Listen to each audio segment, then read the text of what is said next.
I basically had a full body crash at 22, 23 and was hospitalised. The stress, the pressure. I remember like all the Victoria's Secret castings. You're always trying to get your body in the perfect shape. My kidneys stopped. I got septicemia. I had E. coli. I had like 10 bursts of ovarian cysts. I basically was completely out.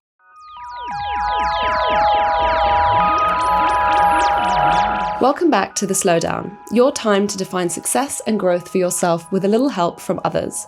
We're back at Brazen Studios with my guest, Sarah Ann Macklin, a British nutritionist and mental health advocate. We talk about her relationship with academia and long undiagnosed dyslexia, her rise as a model and when she was hospitalised from burnout, and her relationship to self-compassion, well-being and connection as markers of success.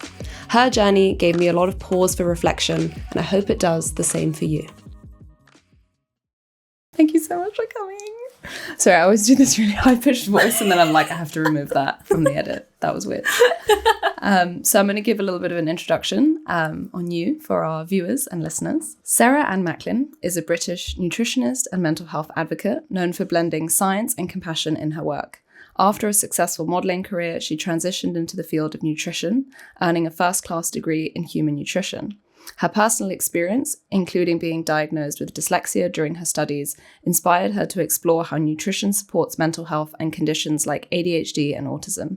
She also hosts the popular podcast Live Well, Be Well, which focuses on evidence-based nutrition and mental health strategies.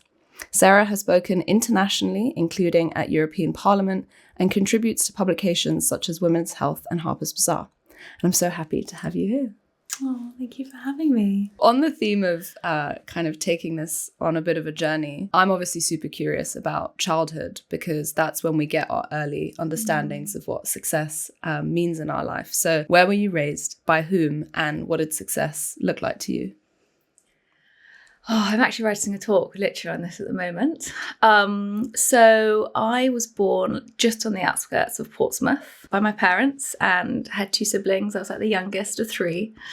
There's a big age gap, actually. My brother's 10 years older than me. So I would say that I basically grew up with my siblings until about the age of 10, and then they left and went to London. So I then kind of felt like an only child for like the last part until I was 18. And yeah, I went to school. I mean, I think I was a very curious, confident kid. But my confidence got really knocked at school. And my mum actually bought these memory boxes, which has really helped with my talk that I'm doing at the moment. She bought these memory boxes home. And I actually went through, and it was really sweet. She kept lots of things from my school, but all of my school reports were in there, which I don't remember. And I was reading them. And the teachers were all writing. I don't know how they never picked up I was dyslexic, but they were like, Sarah is one of the most frustrating childs I've ever taught. She literally flunks all the easy marks and then somehow is the only person to get top marks on other things. And there was just a lot of frustration in these teachers teaching me. So you can imagine having that as a child. I just kind of zoned out of all my classes. I got sent out because I was talking all the time. I loved the social aspect of school, but I hated everything else. I probably couldn't tell you most things that I learned at school because I just zoned out. I wasn't processing. I didn't feel good enough. I felt really unsmart. And so for me, school was not the most enjoyable place. I couldn't wait to leave.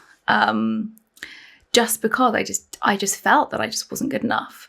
And I think for a very long time, if you feel that, you don't have the motivation to want to know and want to explore because I felt like I was hitting a brick wall, like no information would stay in my brain. And I would just look at all of this writing and not fully understand it. So yeah, I didn't really enjoy school at all. And I think it would have been different if I knew I had a learning disability. But I think, actually I don't like calling it a learning disability because it makes it sound like something that you can't get over. But if I knew kind of how my brain operated, I think I would have had a very different outcome. And then at 16, I basically went to this pop festival and got the tap on the shoulder. And that's where I was scouted as a model. And it's interesting because a lot of people will say, does modelling not cause loads of problems? And you're so young and you're not emotionally mature. And yes, to a degree it did. But actually for me, it saved me. It made me feel that I was good at something. And that was the first time ever that I felt that I could be successful. Because I think I deemed a lot of success just on academia that I didn't love. So that's what I thought success was back then. And then I was looking at this, I think I mentioned it to you, but in an Oxford dictionary, when I was looking at this talk, I was like, what is success? Like, how do we look at it as a society? Because obviously that's kind of how we're going to envisage success growing up. And it was fame, wealth, and social status. Wow. And that blew my mind. And so obviously going into modelling and kind of getting a lot of money quite young and kind of being in certain circles and shooting with prestigious brands, I felt, quite successful. You're 16, you get scouted. What is the process? Do your parents come into the agency? Are you allowed to earn money directly at that age? It was interesting because I got scouted by a few different scouts. So like Models One, Storm, Select. And I had no idea who these agencies were at this point. I mean, they could have been anything. But my mum was like, oh no, these are actually quite prestigious agencies. And then she said, I haven't told you, but at 13, you were also scouted. So I was like a baby, but she didn't tell me. So she said, like, we can go and meet them, but you're not allowed to start properly till you're 16. And when you do, you can only do it in, weekends and school holidays. You can never take a day off school. So I did, and I signed with Select. And I remember having, like, you go in, you'd have Polaroids. This is before like digital cameras were out, and you'd have your Polaroids taken. You'd have this white T-shirt on. And then I remember literally that day having this Polaroid, and Henry Holland had called up to say, like, can I see this new girl that you've literally just signed? Went and saw Henry Holland, who became quite a big British designer, and yeah, kind of booked that there. And then I remember walking in with this Polaroid and kind of, he was like, what's your experience? And I was like, this is literally my experience, like this one Polaroid. And I remember, obviously for me, I had no idea what a casting entailed. So I walked in and walked out in probably 1.5 minutes and thought, oh my God, this person hates me. And then as I was walking down the street, I got this call from Select, and they're like, oh, you just got the job. Mm-hmm. And I kind of remember that really weird moment going, but I don't think he liked me. Right. And they're like, no, he loved you. And I was like, wow, such a different experience. And so obviously then I kind of, after that, you get very used to castings. They're very like in and out, and they make a quick judgment. But yeah, after that, my kind of career started on its trajectory. But my mum was always like, you need to really understand the value of money. You really need to understand the value of like working. And so for her, I never knew what I earned until I was 18. So it would always go via my mum into a bank account that I didn't know. And I went and interviewed at Burton's in Portsmouth. And I remember back then it was £2.10 an hour. That was minimum wage. For retail. And I remember working in the store, and at that, over those kind of that time when I was doing my A-levels, I was shooting for like Burberry. I was shooting for Next. I did the M&S campaign with Rosie. Huntington Whiteley. So my face started appearing where I was working, like all along the stores. But I didn't tell anyone that I was modelling, for a very big reason that, like when you're young, you don't really want to say that stuff because people might take a dislike. So I remember working in Burton, like folding these clothes, and my friends that were working there were like, that girl really looks like you across the road. There's like all these pictures down the road that really look like you. And I was like, yeah, it's funny, isn't it? She does look like me. Like, never said anything. And would go and pick up my kind of £20 a week from working in Burton. And then the day I finished my A-levels that week, I moved to London, and then that was it. You end up joining full-time because you've not been getting the validation that you seek academically. No. Teachers are telling you you're not doing well enough. So you're like, why would I stay in this? You go full-time into modelling at 18, and that's where you're getting the validation of you're really good at this, you're making money doing this, you're wanted at this. The backstory is obviously that you and I were at Select at the same time. I was at Select for 10 years. I think you were maybe like 1 or 2 years older than me, the sort of generation that were the it girls at Select that were very much loved by the owners of the agency. And so I always kind of looked up to you and your career and what you were doing. But knowing the modeling industry as I know it, I know that there is also a shadow side to that. And so things are going really well. More and more work is happening. I assume at some point they want you to go out to the US. What happens next? That happens next. Yeah, so I sign with Women in the States.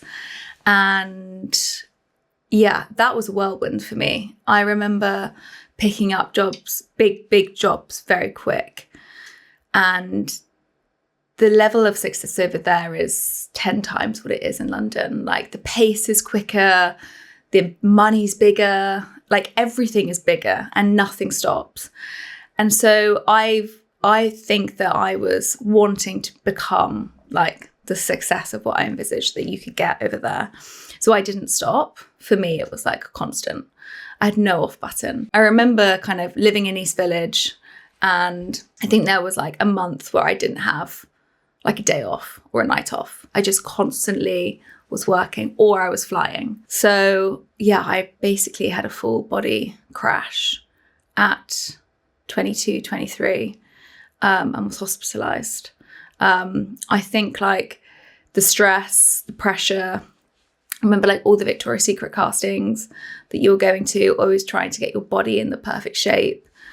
And it was very hard because you'd get like insane commercial jobs, but then you'd have very high editorial jobs over there at the same time. And shapes and body sizes are very different from one to another. So you're constantly trying to like stay in between these two perfect sizes. And I basically had my kidney stopped. I got septicemia. I had E. coli. I had like 10 bursts of ovarian cysts. And yeah, I basically was completely out. I must have been about 6 stone. And everything in my body just stopped. I got up to shoot for American Vintage one day, and all I remember was that my back was in like excruciating pain, and I had a really high temperature. And you'll probably remember this, but like when you're doing big shoots, and they'd flown from Paris to shoot, and I remember like I couldn't not go because there was like 50 people that had flown in to do this shoot, and I needed to be there. So if I didn't turn up, like the whole shoot wouldn't happen. So I just remember like taking Nurofen, and then an hour later being like, oh my God, I'm feeling worse, taking more Nurofen. And in that moment being like, I'm definitely going to overdose if I keep taking Nurofen, but like nothing was working. So for me, I was like, how many more tablets can I take? And then my body just stopped. And the next thing I woke up in hospital, and I just didn't know where I was. I mean, I don't think I was conscious for like a good few days. I mean, now in my line of work, and now generally people talk a lot about burnout. But like habitual burnout is like the extreme end of burnout. It's not like when you go to bed and you can't get up. It means like your whole body just completely stops. And that's literally what my body did. Like it stopped. And I remember kind of like all the different consultants like coming in and out. And one, they had to like helicopter a drug like 10 hours away down. And it was just, yeah, it was like one of the most like surreal experiences of my life. But I honestly believe that like that experience was such a pivotal part of my entire journey. And a lot of people, like when I might say that story, will go, oh my God, I'm so sorry you went through that. But for me, I'm like, I'm so proud that I went through something like that, because I got to such a deep sense of growth. When you go through the hardest moments in your life is when you gain the most wisdom. And I think everything you go through is a story that you can tell and learn from. And if you don't have those moments, you don't have to adapt and grow. But weirdly, I kind of went back to New York, carried on modelling, and then my dad had a brain hemorrhage. And that was the moment that I actually did change my life, because I remember going back and thinking, weirdly, I was like, okay, I've been in hospital for this long. I'm going to go back. I'm going to carry on modelling. And so it wasn't this like easy navigation of like, oh, I'm in hospital, I'm now going to change my life. It was, I'm going to go back to New York, and sitting with this like discomfort and like unknowing that something's not right, and I'm not sure what that is. And then when my dad had a brain hemorrhage, my mum kept calling me, and I was in Central Park, and she was like, you need to get back now, because, well, I don't know if he's going to be alive when you get off a plane, but you've got to get on a plane. And it came out of nowhere. He just had this random bleed on the brain on the golf course, and then was in ICU. And I remember I had a really big job that day or the next day. And my agent was kind of in New York, was kind of talking to me about staying and then going. And it was like, this, do the job and then fly home and then see if your dad's maybe died. And then, yeah. And then we could maybe get you on a plane. And I remember weirdly, first of all, kind of like rationalising with that. I was like, oh yeah, I really need to do that, right? And I had that weird moment for a second of like actually thinking about doing it. And then I was like, no, I need to get on a plane now. Like I might not see my dad again. So that moment when I realized that like intense love that I had for my dad, that like compassion had completely like left me. I had none of that in me. And I remember like sitting on that plane and, not knowing if I turned my phone off, if my dad would be alive or not. I had no idea. And when I went to Southampton in the intensive care unit to see him, the consultant was like, the reason why we think your dad potentially had a brain hemorrhage is because of stress. I mean, his personality's never been the same since, but it totally changed him. And I remember that moment, I kind of had this deja vu where I was like, oh my God.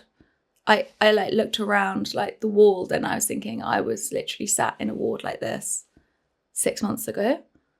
And it was that real like shock moment. And I remember knowing that I had to kind of come back to be here with my dad and my family. And it was like the love that I had for him, like the compassion, the empathy that I'd realized I had none for myself. And so that was the moment where I ended up wanting to go back. And for me, the like most natural thing was to go and understand nutritional science. That's something that I felt that had been devoid for my life for so long, with obviously like, intense clean eating, or like living in New York where Goop was coming up, wellness was coming up. And, I always wanted to live that like model perfection diet because that's what you were told. But I was like, is this good for you? Is eating raw kale good for you? Like there were so many like trends coming up. And I remember like in my body going, well, I don't feel strong and I don't feel good. My mental health doesn't feel good. And also kind of having a mirror representation of my father, like laying in hospital, not looking well. And I just had this like inherent pull to go and study nutritional science. Why I thought science was going to be good for me when I was not good at school.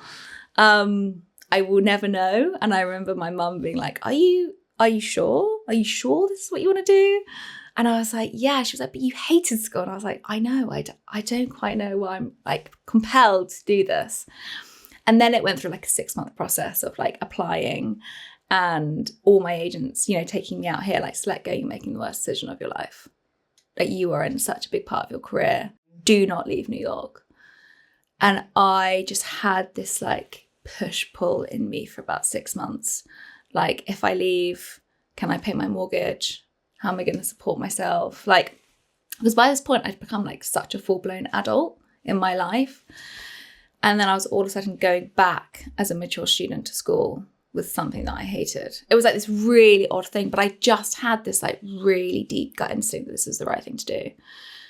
And and then I did. Good for you. I think it's, my friend Jada calls modeling the golden handcuffs, which I think is such a good description of it, because it's this thing that you want to leave, but then you kind of can't, because for one day's work, you'll get paid more than an investment banker does in like a month. And so you're like, well, I should probably do this one thing, and then I can still pursue my hobbies on the side. But then it means that you can't actually do anything else full time. You can't go to school. You can't run a business, start a project seriously, because at any moment you could be called in to do a job. And the most interesting thing to me of what you've shared in that story is this feeling of, I've spent so many years not considering what I want or how I think or how I feel, or if I'm healthy enough to do this. It's always been, what does everybody else want from me? What is the expectation? And you speak about nutrition. Just for context, what do you recall you were eating in that time prior to the burnout and the hospitalization? What was your diet in New York like?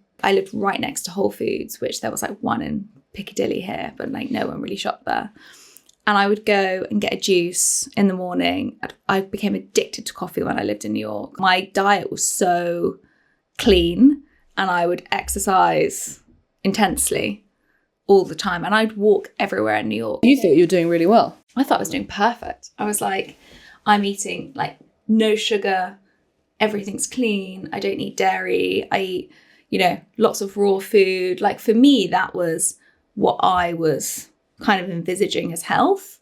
And that's what Goop was telling me. And I had no idea of science. I had no idea of like the truth of, actually what is good for the body. And back then, like, health wasn't spoken about. Like, I'd come back to England and like there was nothing called juices, and like no one really went out for like healthy lunches. It was just not that thing. I know that sounds really extreme to say, but like I remember like really struggling to find somewhere to come back and eat healthy in London. Whereas in New York, it was like on every doorstep.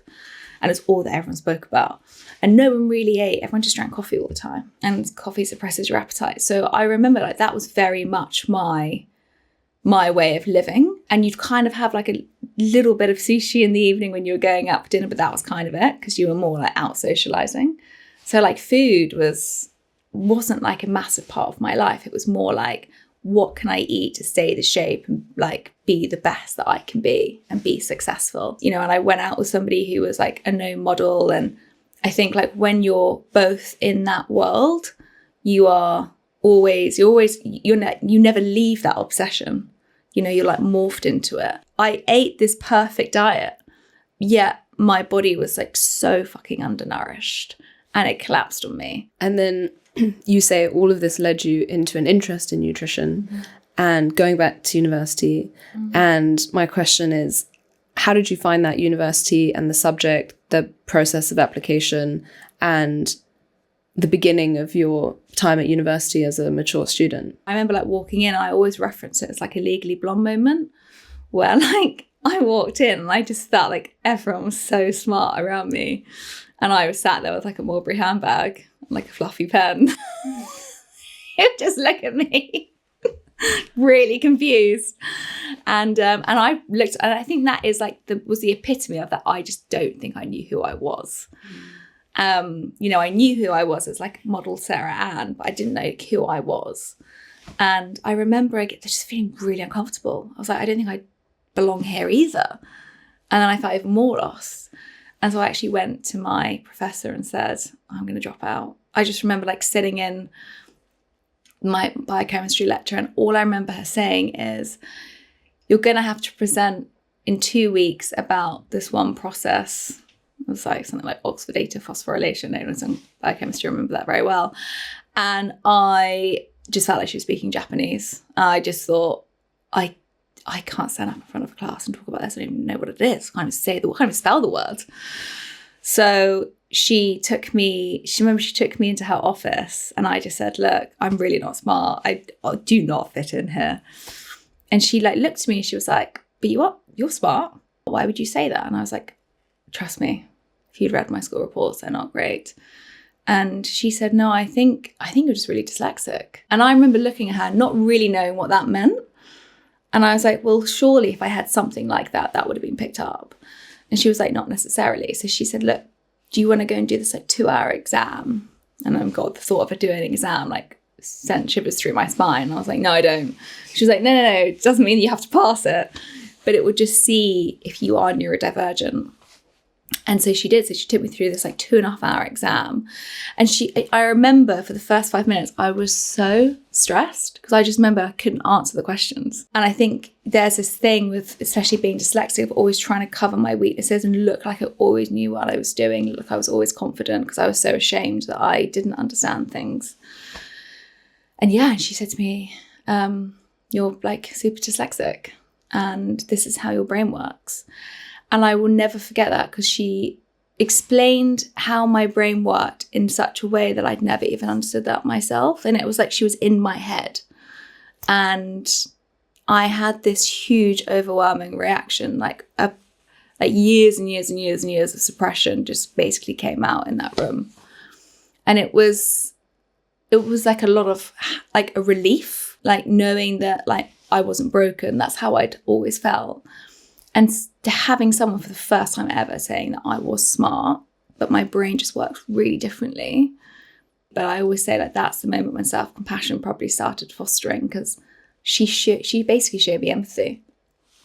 And, you know, going from school where no one had showed me empathy or understood me, and then going into the modelling industry where like success was there, but no one had shown me empathy. Like that moment when my dad had his brain hemorrhage, that was the moment that empathy would have come out.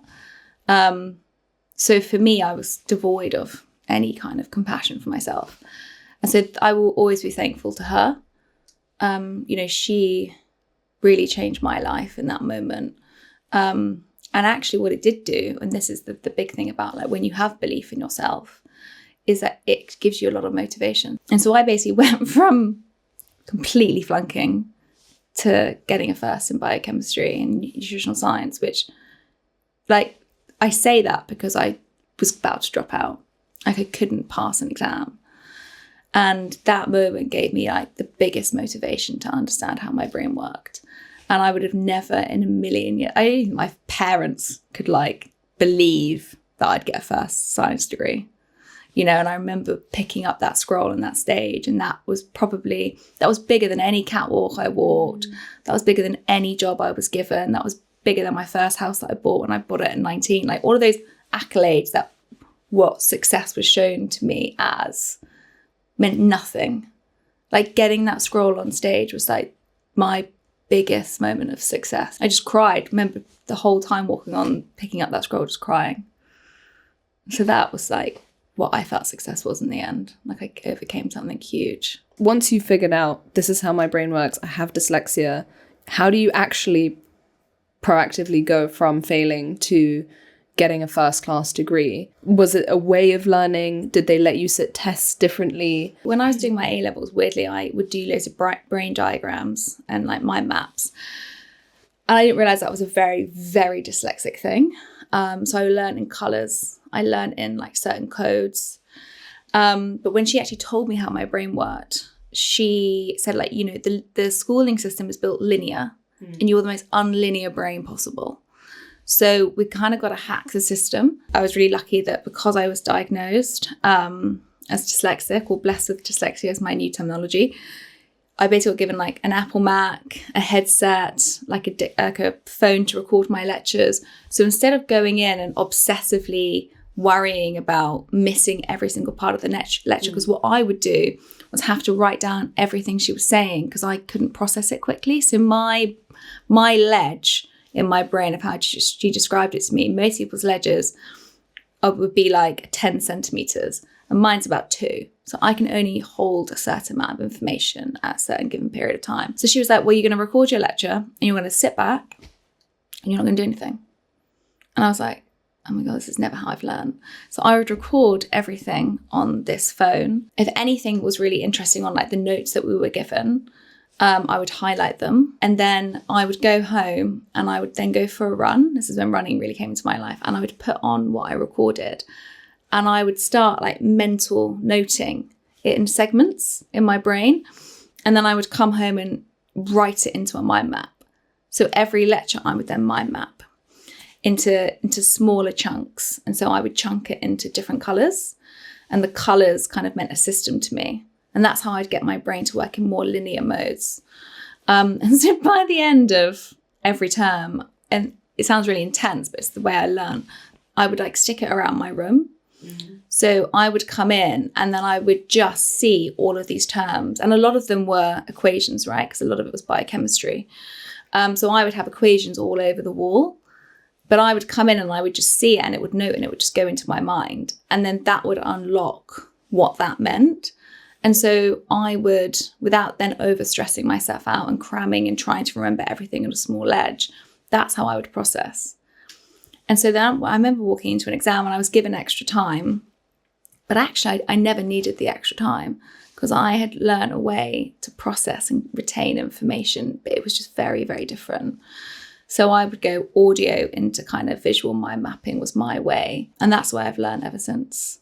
It's a shame because I studied history at UCL and so much of that is just information. Remember, loads and loads of information, and then you sit 3-hour written exams where you're asked 3 questions. And years later with podcasts, I've realized that I'm a very auditory learner. So if Revisionist History, Malcolm Gladwell's my favorite podcast, and you could pick any episode of any season, I could retell it for you pretty much verbatim. And I didn't know that about myself. And audio wasn't a way that we were learning. I was like you, like trying to write everything down. I felt really far behind on the course. Everybody else was smarter than me. So I was just frantically writing and then going home and rewriting. The one thing that really did work that I think probably works for most people and definitely worked in my GCSEs was like the best way to learn is to teach. Mm-hmm. And so we would have study groups and I would teach other girls in my group about maths or science or whatever it was. And in the process of having to re-explain in different ways, because the person might say, well, I still don't get it. So you have to not just recite the textbook definition of the thing, but actually try to think about how to best explain it. That was the way that I learnt the best. But you then went on to become an accomplished female scientist, and you now have your podcast. Why podcasting? Why was that a thing that you got into? How did you continue to phase out modeling, or how did you juggle modeling and wanting to be a nutritionist? It's really weird because you go from this like hyper successful world to then literally becoming a student. I do remember being like having constant copious breakdowns during those 3 years of being like, what the fuck am I doing? Like every year going back into like another module and thinking I could be doing this, but I'm choosing to do this. Like there was all these like moments of doubt. I would still shoot, but sporadically. And I remember shooting one day actually for like a very big magazine, doing their main fashion. And I remember saying, who writes kind of your health pieces? I think that, you know, somebody who like understands science and understands papers and research papers should be the person writing your health pieces. So I did. I started writing, and then I basically also got like a women's health column regularly during when I was still studying. For me, my sole mission of going into that wasn't just kind of for my own growth and healing, is that so much around I was surrounded by was people that struggled with health, struggled with their mental health, struggled with nutrition. And I was in this kind of like steroid industry, which just felt completely devoided. And I had this huge pull to want to go back first into that industry and like disseminate like real information that people could trust. Because for so long I'd been like, God, where can I find this information? And for me, I think that reduced my comparison, because I felt that I had like this mission that I was going on. I felt that I'd suffered a lot with my health and I'd felt very lost. I kind of didn't want anyone else to go through that. So I set up a mental health charity, and that was within the industry. So although I could see that I was, you know, trying to pull away from the modelling, I was still very much connected to the modelling industry. Because basically then what I did, which was really weird, was basically try to connect all the agencies together. I was very much before that just a model. Whereas all of a sudden I was kind of bringing agents together. And that for me was like a very nourishing experience, because I started seeing the industry from different lenses. And then I kind of felt more involved in the industry. So I think like for way before like the podcast started, that was like a very like soothing experience from my own journey, that I wanted to create some type of system change. And then it was only through creating the organization, where we kind of signed all the agencies in the UK to Be Well. And one of our initiatives that we did was that we used to film people coming in. So Gary Barlow was one of our ambassadors, and he had a really bad eating disorder, bulimia, and he would talk about it, and then we would film him talking about his experience, talking about story, and then that would connect to an eating disorder expert. So anyone who came to our site could have a personal story they would connect to and then be offered help. And then COVID happened and everything stopped. And I was like, how am I going to film these videos? How am I going to create our content for the charity? And this overnight I started a podcast. I was like, I can't go to a studio.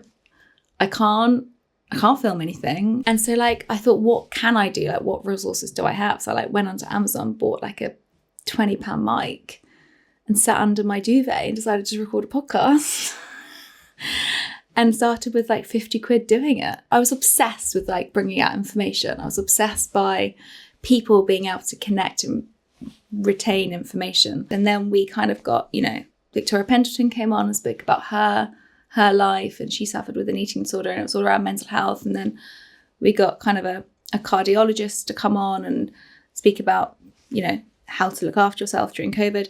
And so all of these like conversations basically started happening on the pod.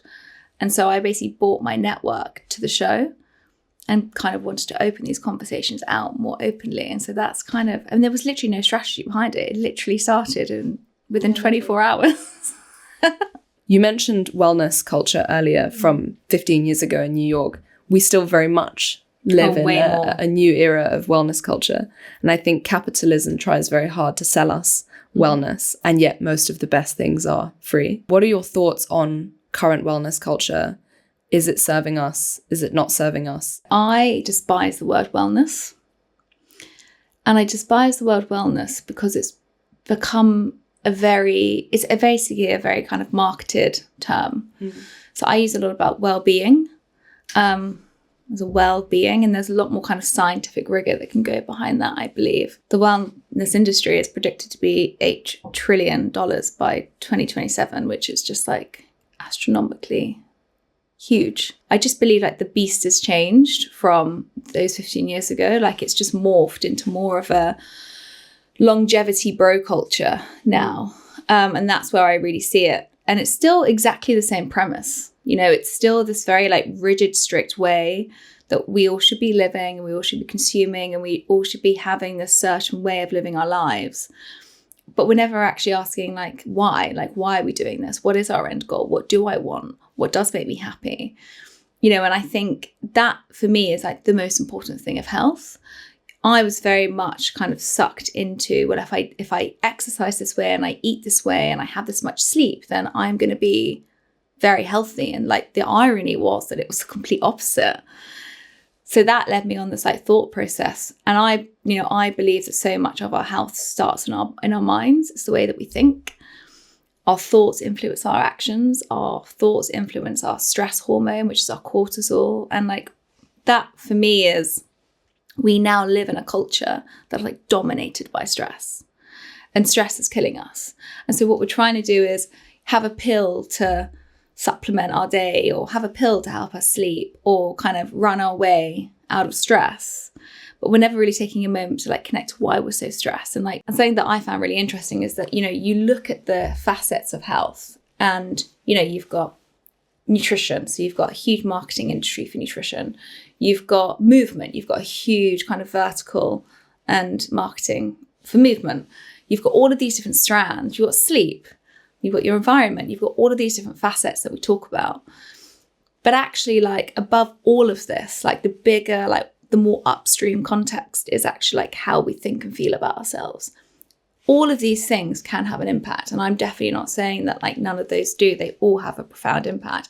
But if you all do it from a place that is very critical, or from a place that's never good enough, which is where I came from previously, like all of those other things don't really matter, because your cells are going to react more to your thoughts than anything else. So for me, it's like, you know, we can sell as many products to one as they want, but like the mindset is the most important, and we've never been given a manual for our minds.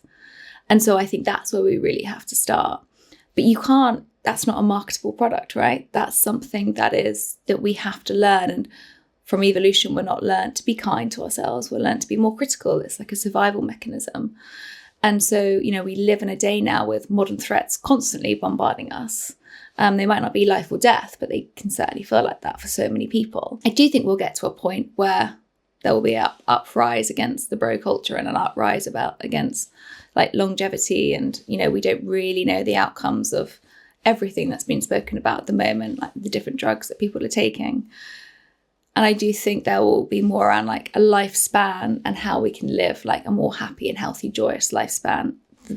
Because I think we're getting to a point of a big disconnection from like one another, but also a disconnection from ourselves. Like I think that we're becoming hyper disconnected. Yeah, I totally see what you mean, because I see people saying, oh, I'm intermittent fasting for 16 hours, let's say. And then if they don't do that, they chastise themselves for not doing it in the right way or well enough. And yeah, it's like, what's the mindset behind that? Are you doing it because you enjoy it and you want to do it every now and again? It makes your body feel good. Or are you doing it because it's like something you've been told and you think is a good idea? The irony on all of it is that we shouldn't be eating every minute of every day. Like we should be finishing at dinner and breaking a fast at breakfast. And like naturally that isn't intermittent fasting, right? Naturally, if you're finishing your dinner at 6 and you're having your breakfast at 8, yes, you've had 14 hours, but that shouldn't be, that should just be kind of a way of living, right? That should be the way that your body is naturally just having time to rest and sleep.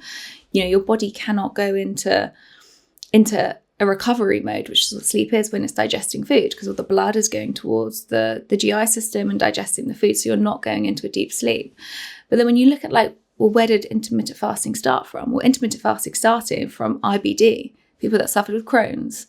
And so they wanted to see, actually if we space food out long enough for people, which is like 16 hours, which is where that came from, their gut can actually work together with the microbes and they can actually help regenerate like a kind of a more healthy gut microbiome, and the gut can recover from the inflammation, because that is what Crohn's is. And so that's where all of that started from. But now it's kind of been morphed into this health trend. And it's really similar for like, when the ketogenic diet was huge, that started from people treating epilepsy with children on a very high, extremely high fat diet, which got them into ketosis, which is how their brain ran, which is how it stopped the neurowiring circuits of them having epilepsy. And then all of a sudden that morphed into a health culture that, a high fat, low carb diet. So if you kind of really go back to like where all of it started, it didn't start with how we look about ourselves or, longevity. It started with like, stopping children having fits for epilepsy, or helping people that suffered with Crohn's to have like go into remission and not have attacks. But that's where like the small piece of information comes, and then it gets kind of mass marketed. And I think that's what's scary to me at the moment. It's like you said, it's a kind of bro-y lad culture of longevity. And I know so many men who think, I'm not marketed to. This is science I'm watching and listening to, and this is important stuff. And these are real doctors telling me about things.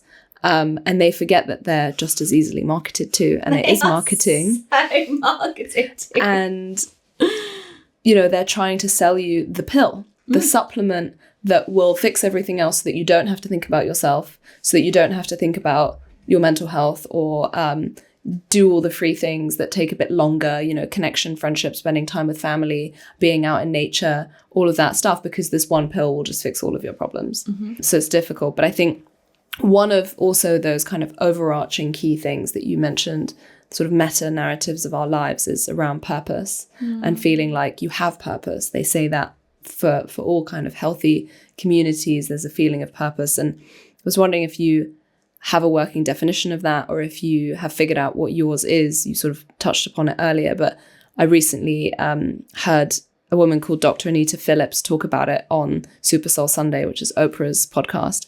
And she just really simply said, purpose is simply the gift you offer to meet the need in a community you are a part of. And for that reason, she says, I can live on purpose every day. Because I wake up and go, what is the need of my community?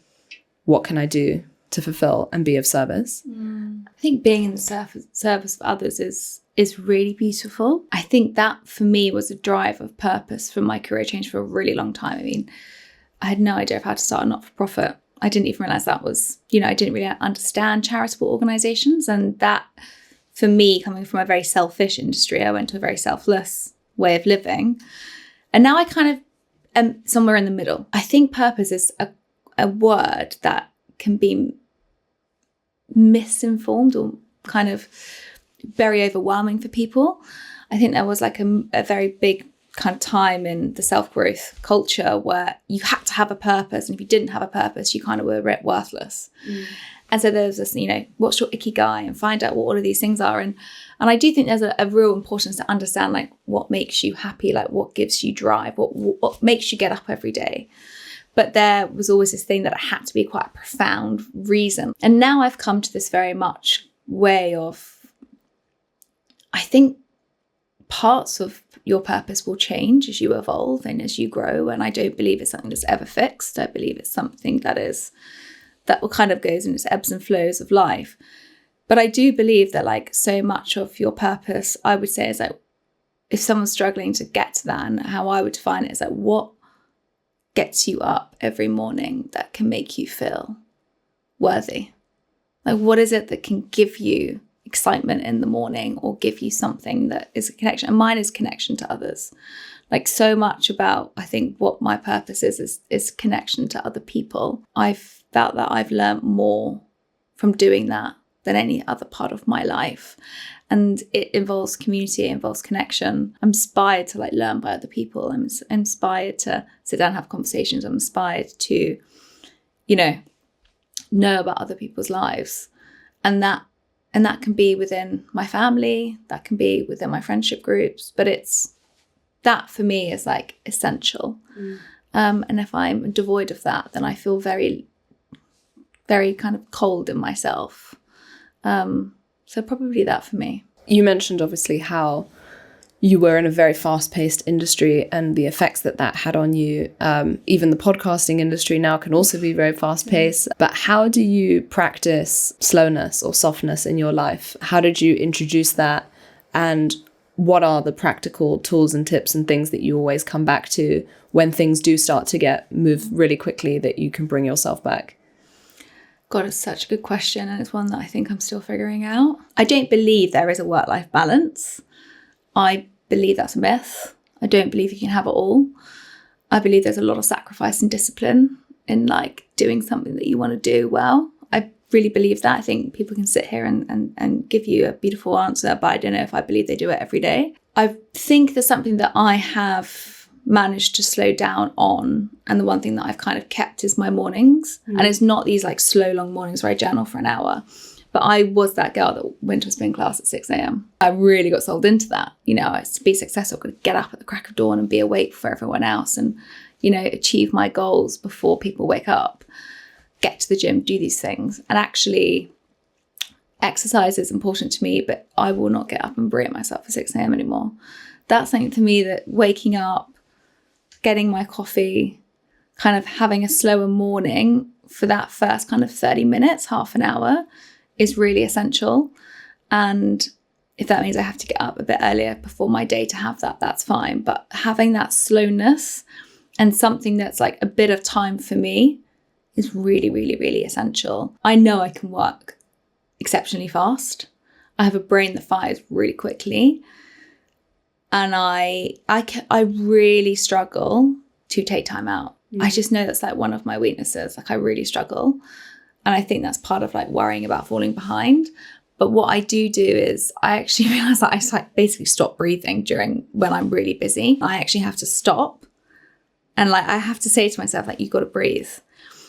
And something that is really important is I've always struggled with meditation, but mindfulness is something that I enjoy a lot more. So what I try and do when I spiral out in those moments is I really try to go for a walk, get out. I actually have to get up off of my seat, and I will not take my phone. I will not take my AirPods, and I will just go outside and I'll start trying to really connect to the senses, because that to me really connects back to my body. I feel very disconnected in those moments when I'm very stressed. So I try to now really notice when I become disconnected. And I try to go for a walk, and I actually try to connect with everything that's around me. And that might only be like a 10-minute walk, but I find that really helps me. And then when I come back in and I have to go back to the situation that I'm in, I just simply, even if it's whether at home or wherever I am, I move my laptop to a different place. So I feel like I have just kind of given myself a bit of a new perspective. And I do breaths. So I do like a 5 breath in, hold, and then a 7 breath out. And even just doing that for a minute with a different environment, to me, really kind of centers me back. I do yoga a lot on the evenings. That's my every Monday evening I have in my diary yoga at this specific time. Nothing goes in over it. I'm the same.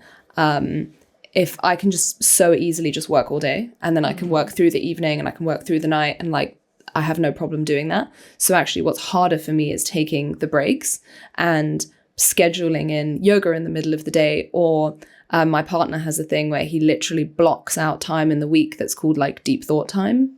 And it's in the calendar, and his team can see it. And everybody knows this is when he needs to be left alone to actually, so much of running a business is that we are in our business rather than thinking about the business in general. We're deep in the weeds of it rather than thinking on it. Is there anyone whose life that you've seen and thought that feels inspiring and a good way to live this life? I remember having a conversation with, this actually wasn't via the show, but it was a female entrepreneur. And I remember it was a couple of years ago when I was thinking about, growing the show a lot more and trying to pivot my lifestyle. And she just said to me, how do you want to live your life? And my immediate response was a very linear, boring answer. You know, I was a bit like, well, I just want to kind of have a purpose and make a difference, but have some like money where I feel like I can actually do something. She was like, that's a shit answer. Like, well, what do you actually want? You know, it was like, it's kind of like, what do you want? And I'd gone into this system of just kind of like living what everyone else was doing on this like trajectory of like, with this, I've just got to like work really intensely, like 16 hours a day, and like, you know, completely have no fun and like have no life to be successful. Like, that's kind of how I was living. And she said, oh, well, do you want to know what mine is? No, I was like, yeah, I'd love to. I also felt a massive amount of shame talking about money, about things that I wanted. I found that really difficult. And I felt, you know, like I couldn't say I wanted to be successful and work 3 hours a day. Like, that's mental. So she was like, you know, I run this company. I didn't want it to be massive, but we like turnover, you know, like 9 million a year, and have 3 people working for me. And she was like, I work 3 hours a day in the morning, and we're very lean, but this is the profit that we make, and this is the turnover that we make. And for me, like, I want to play tennis every day, and I want to spend time with my child. And it was very like, you know, she was very much talking about work, but also like so much about the abundance of her life and how work fits into it. And I kind of couldn't grasp what she was telling me, how she'd like grown this really lean team, which for me, no, I thought, you know, to make that much money, you had to have this huge team. And how actually, like, for her, she was never going to work more than 3 hours a day. Like, that was the way that she wanted to live her life. And I just had never come across somebody like that. And that to me completely switched my perspective.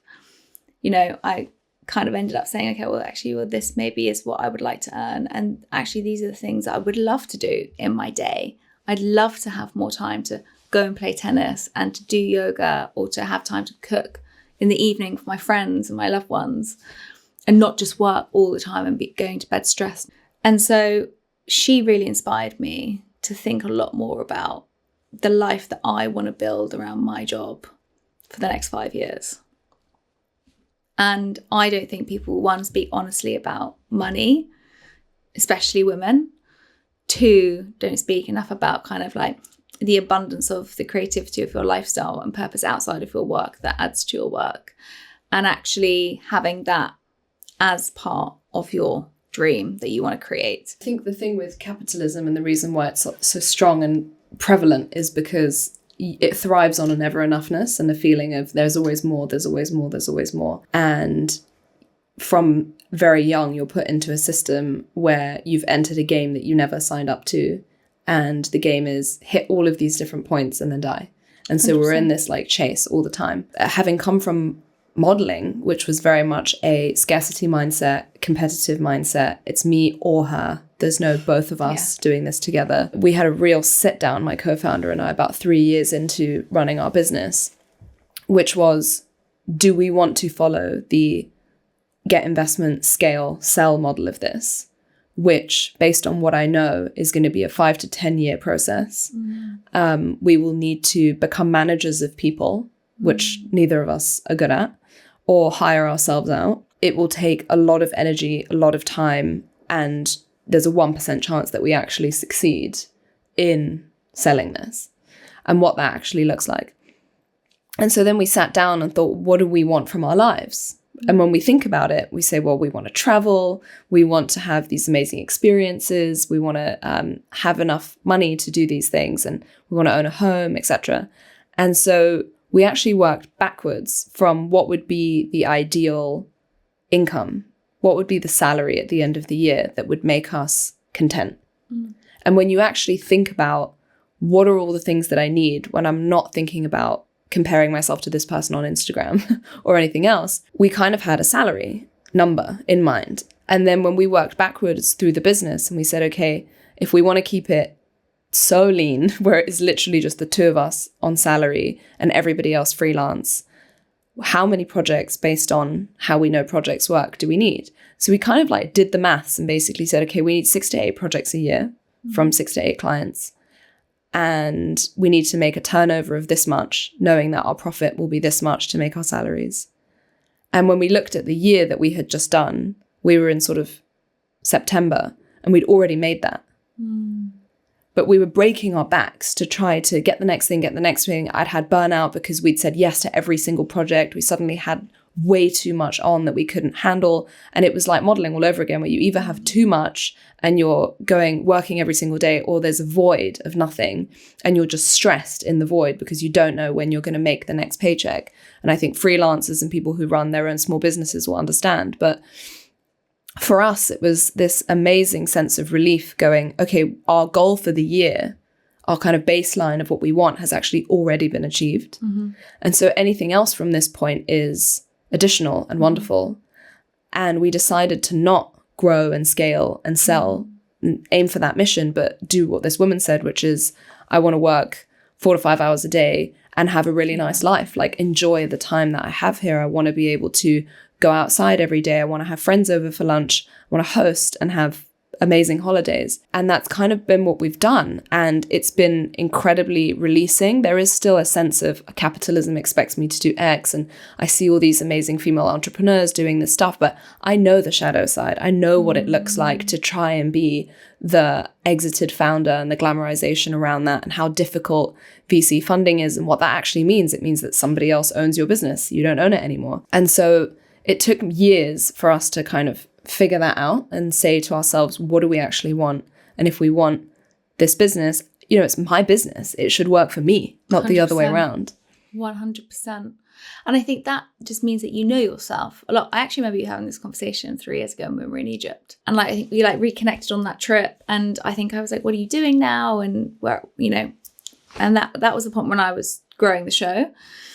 And you were telling me all about female narratives, and you were like, yeah, no, me and my co-founder have had to have this conversation. Like, do we hire more people? And I remember exactly where we were. We were sat on the Red Sea. Yeah, I remember. Because I was like, all of these men that I know were saying, no, you absolutely have, this is a unique proposition. This is really great. You could totally scale this. You could franchise it. You could have it in lots of different cities. I definitely had this pull of, there is this other way of doing this that could prove super lucrative, and in X amount of years you can exit and then you get a life-changing amount of money that basically means you never have to work again. Like, that is the dream that you are sold. But the reality of getting there is it's 1% of people, of entrepreneurs, that actually manage to make a life-changing amount of money from a sale.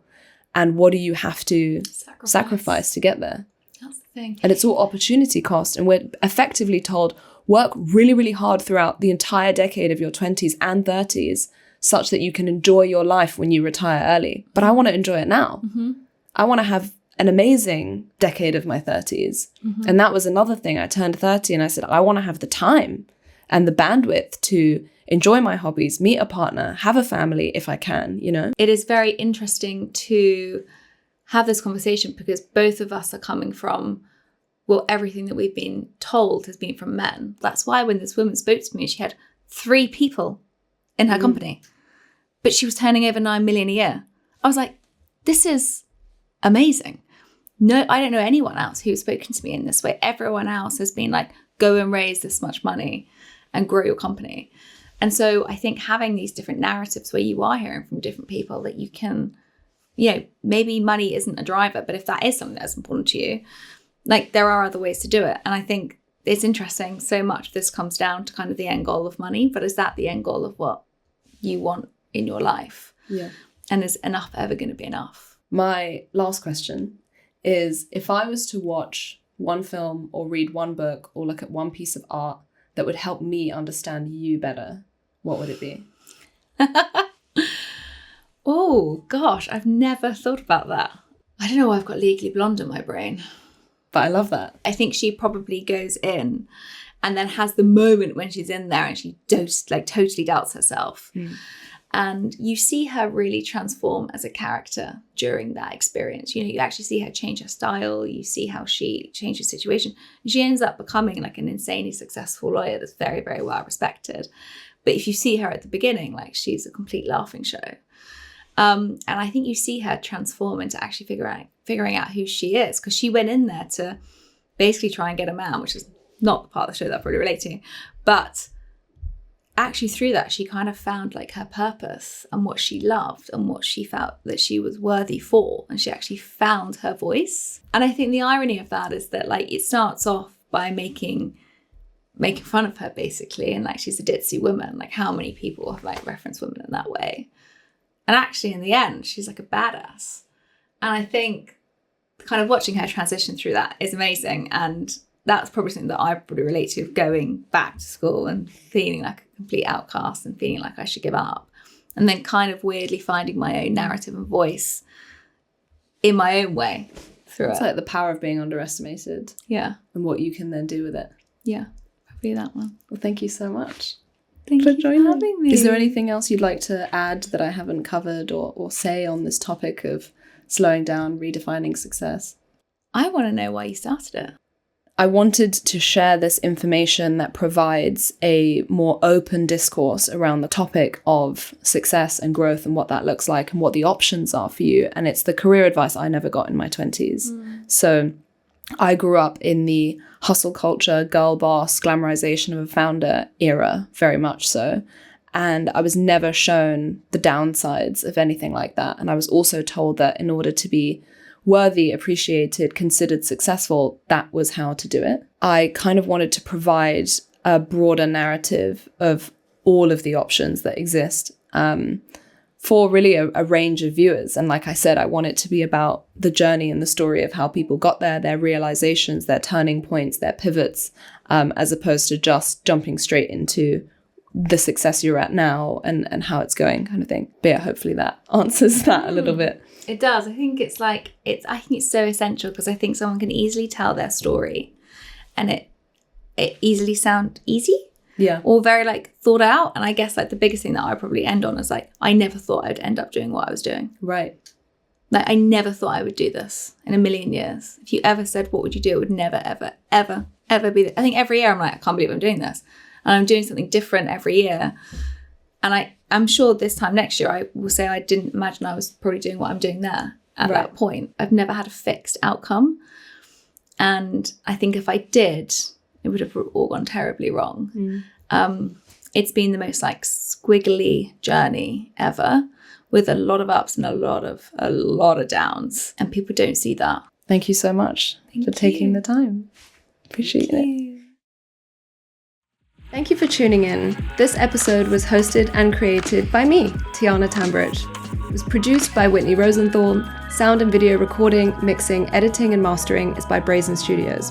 Cover art designed by Natalia Ruche. Please subscribe to The Slowdown to be notified of upcoming episodes, tell a friend and leave a review, because it really helps a new podcast like this get out there into the world. And remember, we're all heading to the same destination and there is no prize for getting there early, so we might as well slow down.